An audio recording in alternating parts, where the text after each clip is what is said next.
নমস্কার বন্ধুরা, তোমরা সকলে কেমন আছো? আজকে সন্ধ্যায় বানিয়ে নিলাম মটর চাট। কত সুন্দর দেখতে হয়েছে দেখো, লোভনীয় একদম। মটরগুলো কি সুন্দর হয়েছে সেদ্ধটা। এখানে আমি 250 মটর নিয়েছি, 3টে আলু নিলাম, আর দেবো এর মধ্যে পরিমাণ মতো নুন, হলুদ আর একটুখানি খাবার সোডা। আমি সকালে এটা ভিজিয়ে দিয়েছিলাম, এখন সন্ধ্যের মধ্যে এটা করছি আর কি। এবারে জল দিয়ে দেবো। জলটা খুব বেশি দেওয়ার দরকার নেই, এমনভাবে মটরের মধ্যে জলটা দেবে মটরটা যাতে একটু ভেজা হয়। 1 আঙুল জল হলেই মটরটা হয়ে যায়। এবারে জল দিয়ে এবার মটরটাকে আমি সেদ্ধ করে নেব।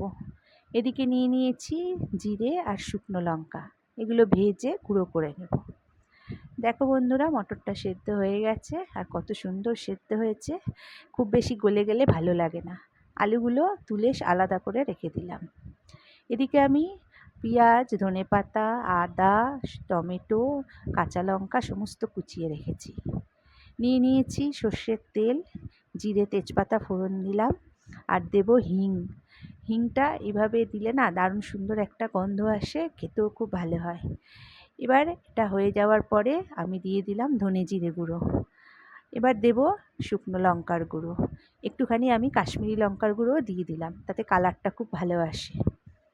এবারে এই ফোড়নটা হয়ে গেল, আমি দিয়ে দিলাম এবার মটর সেদ্ধর মধ্যে। কুকারেই আমি এটা করছি, যেহেতু কুকারেই ঢেলে দিলাম। কয়েকটা কাঁচা লঙ্কাও আমি দিয়ে দিলাম, কারণ ঝালটা একটু যার যেরম ইচ্ছা হবে, ঝালটা একটুখানি ওই বুঝেই খাবে। এবার একটু নাড়াচাড়া করে নেব, একটুখানি ফুটতে থাকুক। এর মধ্যে যে আলুগুলো সেদ্ধ করে রেখেছিলাম, ওই আলুগুলোকে আমি একটু গ্রেটার দিয়ে গ্রেট করে এর মধ্যে দিয়ে দিলাম। এবার একটু নাড়াচাড়া করে একটু ফুটতে দেবো।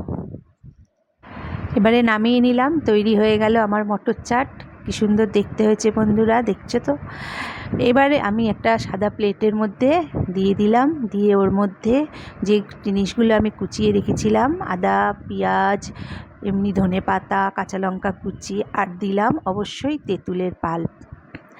এটা দিয়ে এবারে আমি পরিবেশন করে দিলাম। দারুণ সুন্দর খেতে হলো, একদম মানে মেলায় যেভাবে মটর চাট তোমরা খাও ওরকম খেতে হয়েছে। আমাদের তো ছেলে বৌমারা ভীষণ ভালো বললো। তোমাদের ভালো লাগলে অবশ্যই জানিও।